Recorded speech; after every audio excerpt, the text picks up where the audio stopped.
This case involves kidnapping, blackmail, and also it really did scare society and had the country on edge. Welcome back to the True Crime series. Today we are going to be looking at the monster with 21 faces, also known as the Glico Morinaga case. The case went on for 17 months and was never solved, so if you've got any theories, write it down in the comments below. So it all started with the kidnapping of Katsuhisa Ezaki. I hope I pronounced that right. I really tried. Ezaki was actually the president of Glico, which is a candy manufacturing company in Japan. It's actually known for making Pocky, which is an amazing Japanese candy. Get some.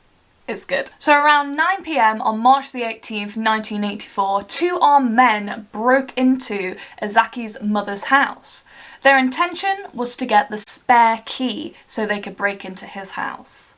They tied his mother up and went on over next door. The two men were armed with a pistol and a rifle. They invaded the home, finding his wife and oldest child. His wife tried to negotiate with the armed robbers, but they were having none of it. They cut the phone lines. They then found Katsuhisa in the bathroom with his two children. They took Katsuhisa to a local warehouse where they tied him up. His ransom was at 1 billion yen and 100 kilograms of gold. That is a lot of money. However, before they could do anything about the ransom, 3 days later, he escapes. Apparently one of the kidnappers had left him unguarded, so he just walked on out of there. So props to him. That caused the kidnappers to get very angry. They set fire to 3 of Glico's vans, and they also left a note with hydrochloric acid next to it.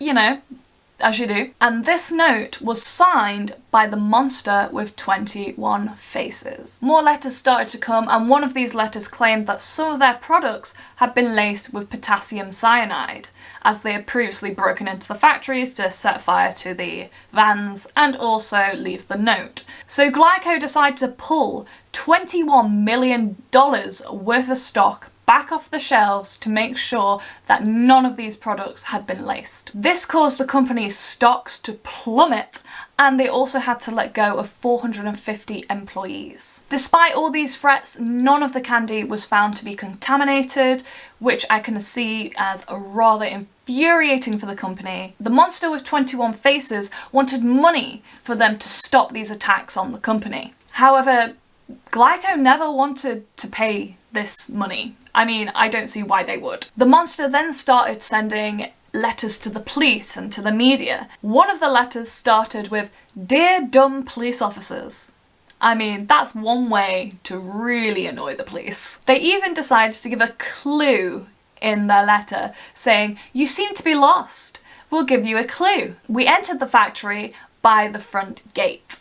And if this is true, the factory really needs to up its security, because they just sound like they just waltzed in. And strange enough, weeks later, another letter came in saying that they forgave Glico. Which is so strange because they never got any money from all these empty threats. However, this was not the end of the monster with 21 faces. It went on to threaten 3 other companies. Morinaga was another company that was threatened by the monster with 21 faces. They asked them to pay 100 million yen in return for these threats to stop. However, just like Glico, they thought, nah, we're not gonna bother. They were empty threats with Glico, why would we do it? This would become their biggest regret. In October, a letter was given to the media, addressed to the mothers of Japan. They claimed that the products for Morinaga had come a bit bitter, and said that they had claiming it was their special seasoning. Police ended up looking through different stores and found there was a total of 21 products that was laced with sodium cyanide. However, which I do find interesting, the packaging that had the laced products had a note inside saying that it was dangerous to eat and that it was toxic. In June, they went on to ask for 50 million yen to try and stop these threats. But Morinaga decided to get the police involved, so they got an undercover officer to go to the location and the drop-off points of where they wanted this money to be dropped. Anyway, The officer got on this train and was meant to look out for a white flag because the white flag signalled that it was time for them to get off the train and drop off the money. However, no white flag was ever seen during the train journey there and back. However, the undercover officer did notice there was a man watching him the entire time. The officer described the man with fox eyes, and he was known as the fox-eyed man. So this is one suspect in the case. We have a fox-eyed man that was staring at the undercover officer and also was following him through the different train stations because the officer got off and got back on the train to double check that this guy was following him. However, the officer did lose this man during the train station. So the fox-eyed man got away. The second suspect was the videotaped man. They have really good names. Anyway, so the videotape man was obviously caught on videotape.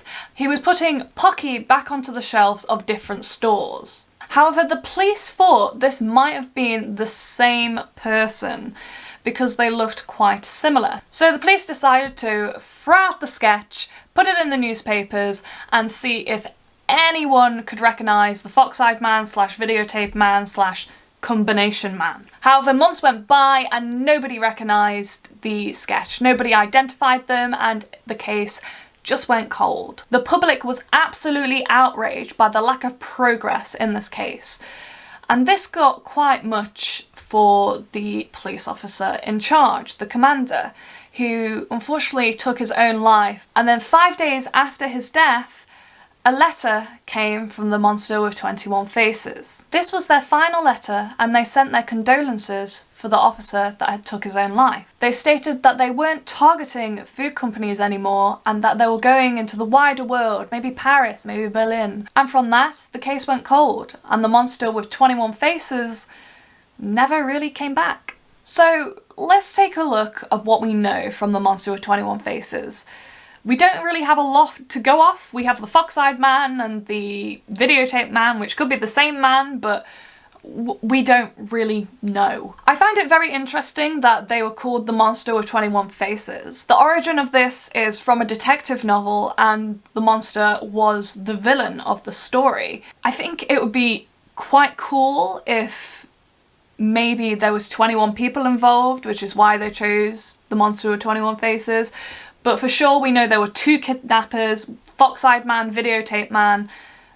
So for me, there's obviously more people involved. The fact that Katsuhizu escaped and the fact no one was watching them, for me, kind of seems like maybe they're not as experienced, or maybe there's this mastermind that doesn't necessarily have the best goons. Is that the right thing to say? But it shows a lack of experience, but then it did seem quite planned out. The fact that they could enter literally the front gate of the factory, at least that's what they stated, that they entered via the front gate, suggests that they've either done their research and know a lot about the factory, or maybe they were possible previous workers of the factory so they knew the layout, or maybe they were a delivery driver so they knew how to get in and get out. So it suggests to me that maybe they knew quite a bit about food corporations. And the fact that they only targeted food corporations was quite strange. All they wanted was money. They didn't seem horrific people. That sounds really bad because they were threatening and blackmailing companies and kidnapped a CEO, but at the same time, when they lace the products, they put a note inside saying that this is toxic, don't eat this. Which, I don't think they ever really wanted to hurt anyone, I think they just wanted money. I found it interesting that their ransoms went down. It went from 1 billion yen to 100 million yen to 50 million yen. I don't know if this is because maybe they didn't really know what they were doing in the sense of what they were asking for money-wise, or maybe they didn't think they would pay that much, so maybe they'll go lower. Maybe they thought the lowball offer would make them pay. I don't know. It's very, very interesting. I think if we're going down the path of possibly profiling the monster with 21 faces and the people within it, I think they possibly lived in Osaka. And the only reason I say that is because obviously the first kidnapping happened in Osaka, the food companies targeted tended to be in Osaka. I think they would either live near or really close by. Enough so that the train journey is cheap, you know, because they were after a lot of money, which makes me think that maybe they were struggling for money, maybe they had a low-paid job, so we don't really know. It's one of those cases where I can't really tell if they're extremely experienced or they're kind of new to the game, you know? I feel like there might have been one person that was very experienced within the group and then a lot of other people that maybe weren't. But we'll never know. We will never know. So if you have any theories, any thoughts for yourself, please write them in the comments below. I will find it extremely interesting. But these are my thoughts, these are my opinions. If you enjoyed this video, please give it a like. That would be great. Subscribe, it will really help me out. And hopefully I will see you all in the next one. Bye!